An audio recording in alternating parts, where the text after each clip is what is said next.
অবশেষে আজকে আমার মানকড়ে এক্সাম প্রায় শেষই হয়ে গেল। হ্যাঁ, তোমরা কিন্তু অনেকেই জানবে কিছুদিন আগে থেকে আমার মানকড়ে কিন্তু এক্সাম শুরু হয়ে গেছে, আর আজকে ছিল সেটারই শেষ এক্সাম। মানে এই এক্সামটা দিয়ে দিলে এবারের মতো মোটামুটি আমার কিন্তু শেষ হয়ে যাবে এক্সাম।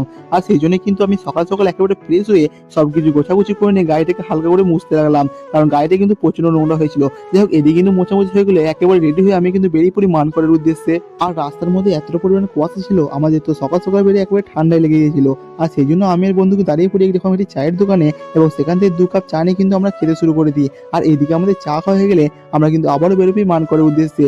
কিন্তু এদিকে আমাদের যেতে যেতে একটু অসুবিধা হয়ে যায়। আমরা কিন্তু সোজা চলে আসি মানকড়ের রেল গেটে, যেখানে কিন্তু আমাদের দাঁড়িয়ে থাকতে হলো প্রায় 30 মিনিট ধরে, কারণ এখানে কিন্তু ট্রেনটা পুরো লেট করে দিয়েছিল। যাই হোক, অনেকক্ষণ ধরে দাঁড়িয়ে থাকার পর ফাইনালি কিন্তু এদিকে একটা ট্রেন দেখা পাওয়া যায়। আর ট্রেনটা পেরিয়ে গেলে কিন্তু আমাদের সেই গেট তুলে দেওয়া হয়, এবং কিন্তু আমরা সোজা চলে আসছি মানকড় কলেজের কাছে।